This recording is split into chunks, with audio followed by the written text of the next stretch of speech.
الحمد لله رب العالمين الحمد لله الحمد لله الحمد لله اللهم صل على سيدنا محمد الفاتح لما أغلق والخاتم لما سبق ناصر الحق بالحق والهادي إلى صراطك المستقيم وعلى آله حق قدره ومقداره العظيم. Donc, chers frères en Dieu, c'est encore un plaisir de vous retrouver pour la deuxième vidéo qu'on devait faire sur la pratique, l'enseignement pratique de ce pilier de l'islam qui est la prière. Vous avez eu à apprécier la première qu'on avait faite, alhamdulillah, et beaucoup de frères en ont tiré profit et bénéfice, masha'Allah. Nous demandons à Allah de nous donner encore la force de l'adorer et qu'il exauce aussi tout ce qu'on fait comme acte de dévotion et d'amour. Aujourd'hui, encore, Inch'Allah, on va s'atteler à démontrer encore, mais de manière plus scientifique et calculée et chronométrée, la prière, pour que les frères puissent, Inch'Allah, à partir de cette vidéo, avoir une idée un peu précise sur la durée de la prière, car la prière aussi c'est un temps. Allah il dit inna salata kanat ala al-mu'minina kitaban mawquta. Donc c'est des heures prescrites, mais aussi il y a une durée minimale que cette prière doit avoir, Inch'Allah, pour que ça se fasse dans de très bonnes conditions, c'est-à-dire dans les conditions enseignées par le prophète Sayyidina Muhammad sallallahu alayhi wa sallam. Parce que la prière, c'est comme un contenant. Maintenant, le contenu, c'est le récital du Saint-Coran, c'est les tasbihat, subhan rabbi al-ala, subhan rabbi al-azim, mais aussi c'est les prières, c'est le tashahhud, le taïa comme on dit. Donc aujourd'hui, Inch'Allah, sans plus tarder, on va s'engager dans cette pratique de la prière pour maintenant simuler, essayer de faire dans une optique didactique et pédagogique une prière de Fajr, Inch'Allah, et on va chronométrer et essayer de voir avec vous la durée de cette action, et Inch'Allah cette durée-là sera retransmise dans les commentaires pour que les frères puissent se baser sur cette durée. Inch'Allah, on va faire la même chose pour la prière de Asr ou bien de Zuhr, Tisbar ou Takusar. Là aussi, ça va nous donner une idée, Inch'Allah. Pourquoi? Parce qu'il y a une certaine différence entre ces deux prières-là sur la durée des sourates qui sont lues dans ces prières-là. Inch'Allah, on va laisser Thierno Omar Kane. Il va faire al-iqama, il va faire takbiratul ihram, il va réciter la Fatiha et une sourate, Inch'Allah, faire le ruku'. Mais comme on enseigne, les ruku' et les sujouds seront faits à voix haute. C'est-à-dire que on va l'entendre dire Subhana Rabbi al-A'la, Subhana Rabbi al-Azim, pour que tout le monde puisse tirer profit de la durée que ça doit prendre, Inch'Allah. Donc j'invite tous les frères qui sont en ligne, qui peuvent nous aider avec leur téléphone aussi à mieux chronométrer, à mieux calculer, à mieux vraiment avoir une idée claire de ce que l'on fait, Inch'Allah, de participer en commentaire pour ce direct-là, Inch'Allah. J'avais sorti mon téléphone pour, Inch'Allah, essayer de calculer, d'avoir une idée, Inch'Allah, d'une prière, Inch'Allah ta'ala. Donc, comme je vous l'ai dit, on va commencer par la prière de Fajr, Inch'Allah, et on va voir ce que ça donne comme durée, Inch'Allah ta'ala.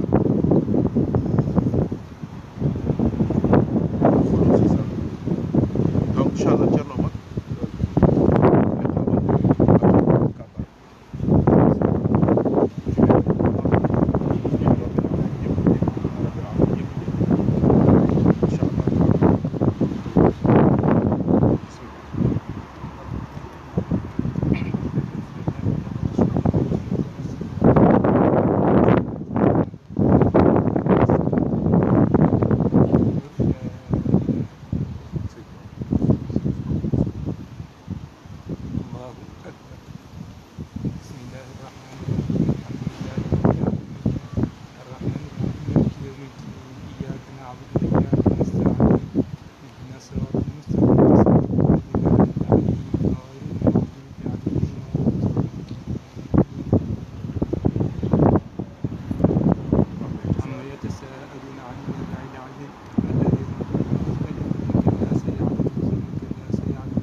وأرسلنا من المعصرات مع فسقى يوم الفصل كان ميقاتا يوم ينفخ في الصور فتأتون أفواجا وفتحت السماء وسيرت الجبال فكانت سرابا إن جهنم كانت مرصادا للطاغين مآبا لابثين فيها أحقابا لا يذوقون فيها بردا ولا شرابا إلا حميما وغساقا جزاء وفاقا إنهم كانوا لا يرجون حسابا كذبوا بآياتنا كذابا وكل شيء أحصيناه كتابا فذوقوا فلن نزيدكم إلا عذابا فذوقوا فلن نزيدكم إلا عذابا إن للمتقين مفازا حدائق وأعنابا وكواعب أترابا وكأسا دحاقا لا يسمعون فيها باتا ولا لغوا ولا كذابا جزاء من ربك عطاء حسابا رب السماوات والأرض وما بينهما الرحمن لا يملكون منه خطابا يوم يقوم الروح والملائكة صفا لا يتكلمون إلا من أذن له الرحمن وقال ثواب ذلك اليوم الحق فمن شاء اتخذ إلى ربه مآبا إنا أنذرناكم عذابا قريبا يوم ينظر المرء ما قدمت يداه ويقول الكافر يا ليتني كنت ترابا الله أكبر سبحان ربي العظيم وبحمده سبحان ربي العظيم وبحمده سبحان ربي العظيم وبحمده سمع الله لمن حمده ربنا ولك الحمد الله أكبر waxal ci kaw سبحان ربي الأعلى وبحمده سبحان ربي الأعلى وبحمده سبحان ربي الأعلى وبحمده الله أكبر الله أكبر سبحان ربي الأعلى وبحمده سبحان ربي الأعلى وبحمده سبحان ربي الأعلى وبحمده الله بسم الله الرحمن الرحيم مالك يوم الدين إياك نعبد وإياك نستعين اهدنا الصراط المستقيم صراط الذين أنعمت عليهم غير المغضوب عليهم ولا الضالين سبح اسم ربك الأعلى الذي خلق فسوى والذي قدر فهدي والذي أخرج المرعى فجعله غثاء وسنقرئك فلا تنسى إلا ما شاء الله إنه يعلم الجهر وما يخفي ونيسرك باليسر فذكر إن نفعت الذكر فيذكر من يخشى ويتجنبها الذي يصلى النار الكبرى ثم لا يموت فيها ولا يحيى قد أفلح من تزكى وذكر اسم ربه فسبح بل تؤثرون الحياة الدنيا والآخرة خير وأبقى إن هذا لفي الصحف الأولى صحف إبراهيم وموسى الله أكبر سبحان ربي العظيم وبحمده سبحان ربي العظيم وبحمده سبحان ربي العظيم وبحمده سمع الله لمن حمده ربنا ولك الحمد الله أكبر سبحان ربي الأعلى وبحمده سبحان ربي الأعلى وبحمده سبحان ربي الأعلى وبحمده الله أكبر الله أكبر سبحان ربي الأعلى وبحمده سبحان ربي الأعلى وبحمده سبحان ربي الأعلى وبحمده الله أكبر تحيات لله الزاكيات لله طيبات الصلوات لله السلام عليك أيها النبي ورحمة الله وبركاته السلام علينا وعلى عباد الله الصالحين أشهد أن لا إله إلا الله وحده لا شريك له وأشهد أن محمدا عبده ورسوله إبراهيم اللهم على سيدنا محمد اللهم صل على سيدنا محمد وعلى آله اللهم على سيدنا محمد وعلى آل محمد كما صليت على إبراهيم وعلى آله اللهم صل على سيدنا محمد وعلى آل سيدنا محمد كما صليت على سيدنا إبراهيم وعلى آل إبراهيم في العالمين إنك حميد مجيد السلام عليكم. Bon donc, Thierno Mohamed, bismillah, avant ce téléphone bi dikkaat donc suñu posé nii ñëwal Mohamed taxawal nii rek pour ñu xool Racine yaa ngi suivre. waaw donc da ngeen ñu jéggal nag dafa sedd te ngelaw li dafa bëri waaw mais lépp yiw la incha allah donc c'est pour ñu dimbalante ñun ñëpp rek ci wàllu julli te lii incha allah c'est comme je l'ai dit en wolof c'est pour s'entraider dans l'adoration d'Allah subhanahu wa ta'ala et ça va nous aider Inch'Allah, ça va aider aussi nos enfants et ceux qui vont écouter cette vidéo et la regarder jusqu'à la fin des temps. Donc on a vu que sa prière de Fajr, qui est une prière standard avec une sourate, deux sourates qui ne sont pas très longues mais qui ne sont pas aussi très, très courte. Donc, le tout nous a fait 5 secondes, 5 minutes, 12 secondes et 55 centièmes, c'est ça. Donc, alhamdulillah, tout pour vous dire que, masha'Allah, la première rakat qui a comporté la sourate An-Naba a duré 3 minutes et quelques secondes. La deuxième rakat a duré 2 minutes et quelques secondes. Donc, Inch'Allah, notez ça en commentaire et on va reparler de cela. Ça va nous donner, Inch'Allah, une idée d'une prière standard, c'est-à-dire une prière. Vous avez vu que Tcherno n'a pas été très longue dans sa lecture. Il n'a pas été très long aussi dans ses rukours, dans ses génuflexions et dans ses sujouds aussi.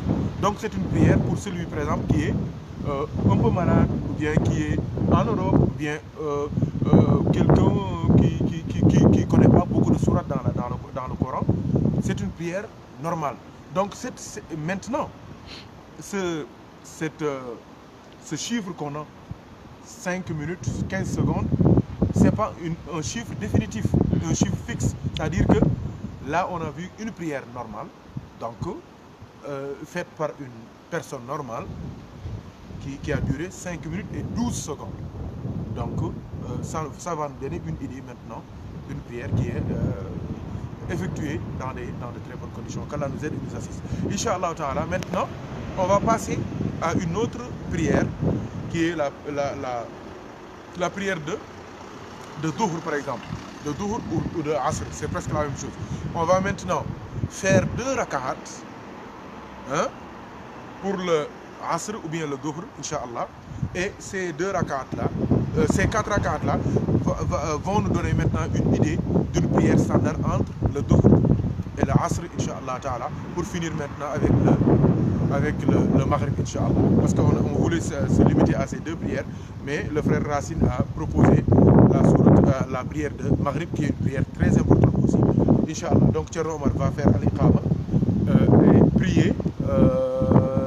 et prier, Masha'Allah, Zuhr, Inch'Allah. Donc maintenant, à la différence d'une bonne prière de Zuhr, c'est-à-dire que le Dhuhr, on n'entend pas le récital du Coran. Mais ici, on va l'entendre réciter des sourates normales dans un but purement pédagogique. Thierno Omar, bismillah. Ça va nous donner Attends une seconde. C'est parti.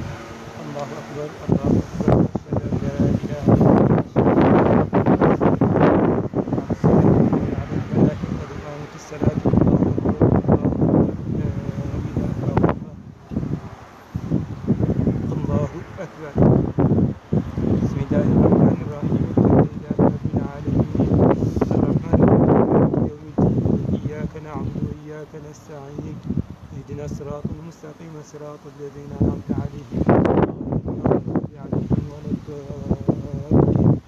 إنا أنزلناه في ليلة القدر خير من شهر تنزل الملائكة والروح فيها بإذن ربهم من كل أمر سلام هي حتى مطلع الفجر.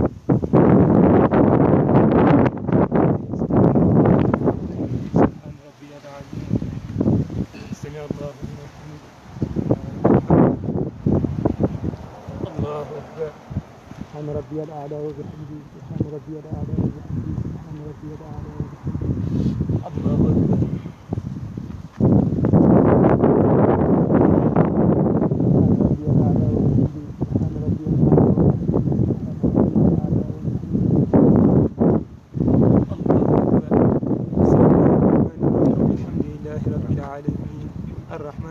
مالك يوم الدين إياك نعبد وإياك نستعين اهدنا الصراط المستقيم صراط الذين أنعمت عليهم غير المغضوب عليهم ولا الضالين. والضحى والليل إذا سجى وللآخرة خير لك من الدنيا ولسوف يعطيك ربك فترضى. ألم يجدك يتيما فآوى ووجدك ضالا فهدى فأما اليتيم فلا تقهر وأما السائل فلا تنهر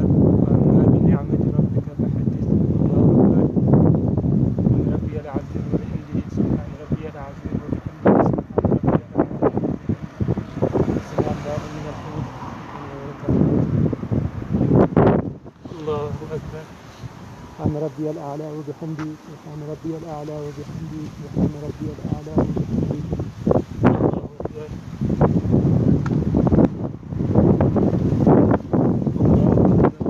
سبحان ربي الأعلى وبحمده. سبحان ربي الأعلى وبحمده. سبحان ربي الأعلى وبحمده. الله أكبر.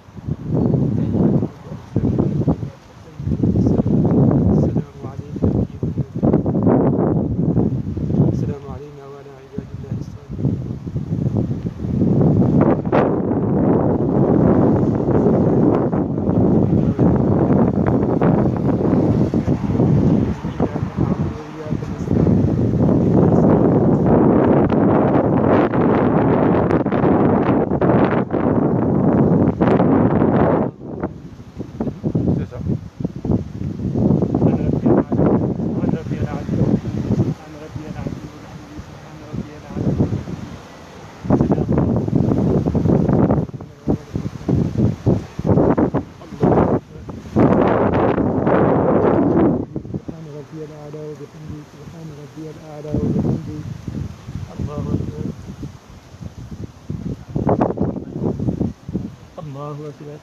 سبحان ربي الأعلى وبحمده. سبحان ربي الأعلى وبحمده. سبحان ربي الأعلى وبحمده.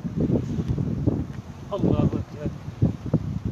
بسم الله الرحمن الرحيم. الحمد لله رب العالمين الرحمن الرحيم مالك يوم الدين إياك نعبد وإياك نستعين اهدنا الصراط المستقيم صراط الذين أنعمت عليهم غير المغضوب عليهم ولا الضالين. الله أكبر. سبحان ربي العظيم وبحمده. سبحان ربي العظيم وبحمده. سبحان ربي العظيم وبحمده.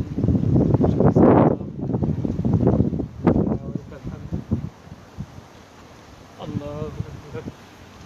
سبحان ربي الأعلى وبحمده. سبحان ربي الأعلى وبحمده. سبحان ربي الأعلى وبحمده. الله أكبر.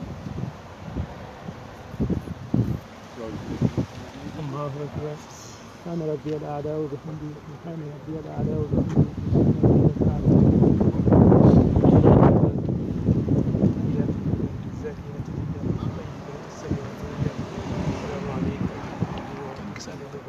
السلام علينا وعلى عباد الله الصالحين. أشهد أن لا إله إلا الله وحده لا شريك له وأشهد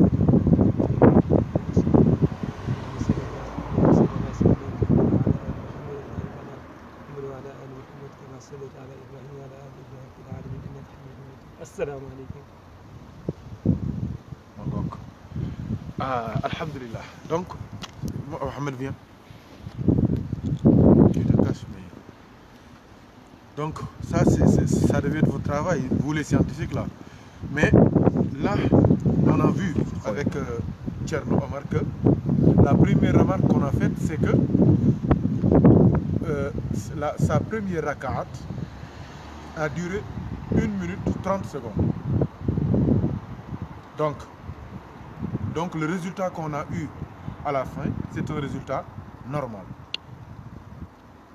On a eu à la fin 5 minutes 6 secondes pour une prière de Asr ou bien de Zohr, Takusan ou Tisbar. Donc là, on peut déduire de cette expérience qu'on a que au minimum, il faut 1 minute 30 pour une rak'at. Pour une rak'at dans laquelle on récite la Fatiha de manière posée, une sourate de manière posée, Subhana Rabbi al-A'la de manière posée 3 fois, Subhana Rabbi al-Azim de manière posée 3 fois, le Tashahhud, et Tcherno n'a pas utilisé la formule qui est très longue. Il s'est limité à la formule qui est accessible à tout le monde, la formule la plus courte. Alhamdulillah, et l'ensemble nous a donné 5 minutes et 6 secondes. Alhamdulillah. Donc, c'est un résultat qu'on doit maintenant, Inch'Allah, étudier encore pour voir ce que ça va nous donner. Mais l'essentiel, c'est que chaque rak'at, le minimum, c'est 1 minute 30 secondes. Et une prière de Zuhr ou bien de Asr, le minimum, c'est 5 minutes 6 secondes. Donc, disons 5 minutes pour la prière, le récital, les tasbihat et le tashahhud et le salut final. Inch'Allah ta'ala. Donc on va maintenant passer à la troisième prière, qui est la prière de Maghrib, Inch'Allah. Là aussi on va chronométrer pour voir qu'est-ce que ça donne comme durée, Inch'Allah ta'ala. Bismillah. Une seconde. C'est parti, Thierno. الله أكبر الله أكبر أشهد أن لا إله إلا الله وأشهد أن محمدا رسول الله حي على الصلاة حي على الفلاح قد قامت الصلاة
سبحان ربي الأعلى وبحمده سبحان ربي الأعلى وبحمده سبحان ربي الأعلى وبحمده الله أكبر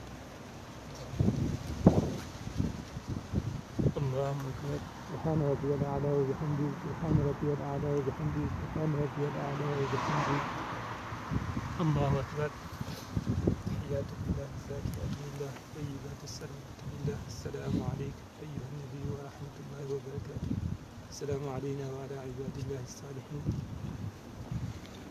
الله أكبر بسم الله الرحمن الرحيم الحمد لله رب العالمين الرحمن الرحيم مالك يوم الدين إياك نعبد وإياك نستعين اهدنا الصراط المستقيم صراط الذين أنعمت عليهم غير المغضوب عليهم ولا الضالين الله أكبر سبحان ربي العظيم وبحمده سبحان ربي العظيم وبحمده سبحان ربي العظيم وبحمده سمع الله لمن حمده ولك الحمد الله أكبر سبحان ربي الأعلى سبحان ربي الأعلى وبحمده سبحان ربي الأعلى وبحمده الله أكبر اللهم الله أكبر سبحان ربي الأعلى وبحمده سبحان ربي الأعلى وبحمده سبحان ربي الأعلى وبحمده الله أكبر حياكم الله سلامات طيبات السلامات السلام عليكم ورحمة الله وبركاته السلام علينا وعلى عباد الله الصالحين أشهد أن لا إله إلا الله وحده لا شريك له وأشهد أن محمدا عبده ورسوله اللهم صل على سيدنا محمد وعلى آل محمد وبارك على كما صليت على إبراهيم وعلى آل إبراهيم وبارك على محمد وعلى آل محمد كما باركت على إبراهيم وعلى آل إبراهيم في العالمين إنك حميد مجيد السلام Parfait. Mohamed, je te dis combien? 1 minute 15. Donc, pour la prière de Maghrib, la première rak'at a duré 1 minute et 15 secondes. Ça, c'est une seule rak'at. Et le résultat qu'on a à la fin est vérifiable. On a à la fin 3 minutes 47 secondes. 3 minutes 47 secondes. Donc si... C'est ça. C'est ça. Donc c'est parfait. Donc pour une prière de Maghrib, il faut au moins 3 à 4 minutes. pour pouvoir bien prier. Mais ça, c'est une prière standard. Il y en a qui peuvent utiliser d'autres sourates plus longues ou bien d'autres sourates plus courtes. On donne seulement la moyenne pour que maintenant les gens puissent se baser sur ça pour mieux prier, mieux se concentrer, mieux réciter, mieux faire leur tasbihat et leur tahlilat. Inch'Allah ta'ala. Donc maintenant, sans plus tarder, on va faire la dernière prière, Inch'Allah, la prière d'Aïcha, Inch'Allah, pour voir ce que ça donne, Inch'Allah, avec d'autres sourates. Et ce sera la dernière expérience, Inch'Allah. Aïcha, moi,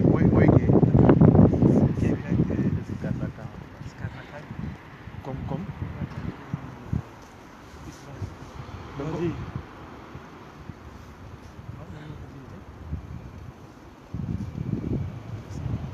Bismillah, allez-y. Pour la... Même si on fait 2 rak'at, ça va aller, on va multiplier par 2 après. Bismillah. Ma ne nga julli ko comme ça du ñu pare li nga am ci ñaari rakk yi ñu multiplier ko par 2 muy 4. parce que mu jeex est-ce que def benn rakk ak saar benn rakk bi Fatiha kese. waaw loolu doo ko multiplier par 2. kooku tamit c'est plus scientifique léegi nga def benn rakka ak saar benn rakka ak Fatiha kese ñu multiplier ko par 2 xool lu ñuy jox waaw. parce que julli yi seeni waxtu soo demee ci téere fiqh yi durée yi nii dafa am yoon yi dafa war a gàtt yi nekk ci diggante bi. waaw saar yi bokkul moo tax ñu def loolu moo tax gis nga saar julli gu njëkk yi la première prière il a utilisé une sourate un peu longue. La deuxième prière il a utilisé une sourate standard comme ça. La troisième prière il a utilisé des sourates très courtes. Mais cette prière là ça va être une prière un peu plus longue que ça. Donc bismillah mën nga tari lu mel ni amana rasul ak lawan zanna mu ngoog c'est parti. waaw mu ngoog c'est parti. Donc inchallah on s'attaque à la prière de Aïcha 2 rak'at inchallah. waaw defal ñaari rak'at rek baax na on va multiplier par 2 après bismillah. الله أكبر الله أكبر أشهد أن لا إله إلا الله أشهد أن محمدا رسول الله حي على الصلاة حي على الفلاح قد قامت الصلاة الله أكبر لا إله إلا الله أكبر بسم الله الرحمن الرحيم مالك يوم الدين إياك نعبد وإياك نستعين اهدنا الصراط المستقيم صراط الذين أنعمت عليهم أنزلنا هذا القرآن على جبل نراك خاشعا تلك الأمثال نضرب لهذا الناس لعلهم يتفكرون والله الذي لا إله إلا هو عالم الغيب والشهادة هو الرحمن الرحيم والله الذي لا إله إلا هو الملك القدوس السلام المؤمن العزيز الجبار المتكبر سبحان الله عما يشركون والله الخالق البارئ المستوي له الأسماء الحسنى يسبح له ما في السماوات والأرض وهو العزيز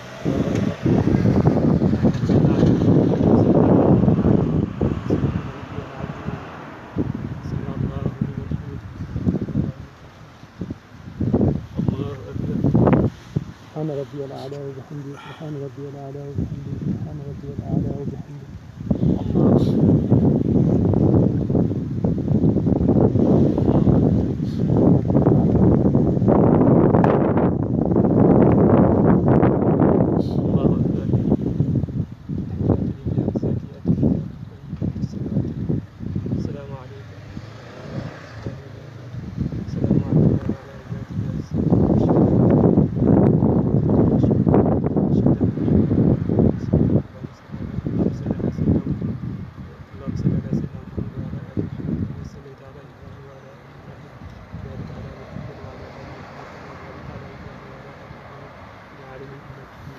السلام عليكم. Donc, c'est parfait. Donc, Mohamed, vous avez vu avec nous, Inch'Allah Ta'ala, Alhamdulillah, là, on s'est rendu compte que le plus souvent, les rak'at tournent entre 1 minute 30 et 1 minute 40. Ça, c'est une très bonne nouvelle. Donc, pour la prière d'Aïcha, avec des sourates un peu longues comme ça, on a mis 2 minutes pour une des rak'at. Donc,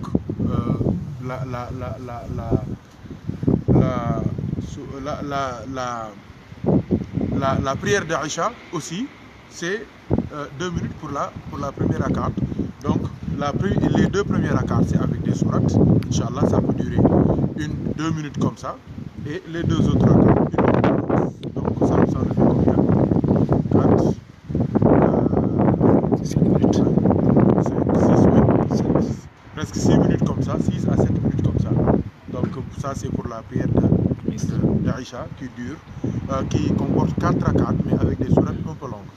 Donc, Inch'Allah Ta'ala, on va s'arrêter à cela. Donc aujourd'hui, il n'y a pas beaucoup de discours. L'essentiel, c'était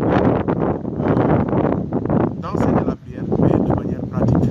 Inch'Allah Ta'ala, on aura l'occasion, Inch'Allah Ta'ala, de faire la même chose pour le wird lazim. On aura l'occasion aussi de faire la même chose pour la wazifa. La même chose aussi, surtout pour la hadrat al-Jumu'ah. Parce que pour le wird, la wazifa, il n'y a pas de problème. Chacun le fait selon son rythme. Mais pour la hadra, il y a une exigence de temps. Donc, Inch'Allah Ta'ala, on va, Inch'Allah, si Dieu nous prête longue vie, Inch'Allah, faire la même expérience pour la hadra al-Jumu'ah. Parce qu'en principe, la hadra al-Jumu'ah, ça doit durer le temps de faire 900 ikhlas avec Bismillah ar-Rahman ar-Rahim.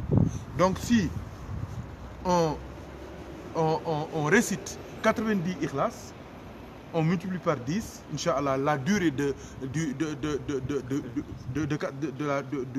la récitation de 90 ikhlas, on aura le temps précis pour la hadra al-Jumu'ah, le temps minimum qu'on doit prendre pour faire la hadra al-Jumu'ah. Inch'Allah Ta'ala, on va s'arrêter à cela. Donc profitez bien de ces expériences qu'on a faites aujourd'hui, mais aussi, Inch'Allah, n'hésitez pas à poser des questions et à mettre vos impressions dans les commentaires. Nous demandons à Allah de bénir tout le monde. Je remercie du fond du cœur le grand Tcherno Omar Khan, Inch'Allah, qui a eu l'humilité, la modestie de se prêter à cette expérience pour aider les frères à mieux cerner et à mieux comprendre et à mieux pratiquer leur religion. Je remercie aussi le frère Mohamed Dia, Masha'Allah, qui a fait le déplacement depuis Chavi, depuis son travail, qui a tout laissé avec ce froid-là. Masha'Allah, ça caille ici, il fait très très très froid. Masha'Allah, c'est des sacrifices pour servir la religion, Inch'Allah. Et le frère Racine aussi qui est derrière pour filmer. Qu'Allah les bénisse, qu'Allah bénisse aussi tous les frères qui nous aident toujours dans l'accomplissement de ces œuvres, dans le but seulement de rechercher l'agrément, la satisfaction d'Allah subhanahu wa ta'ala. Qu'Allah soit content de nous tous et nous donne la baraka du prophète Mohammed sallallahu alayhi wa sallam. Longue vie et beaucoup de baraka. Wassalamu alaikum wa rahmatullahi wa barakatuh.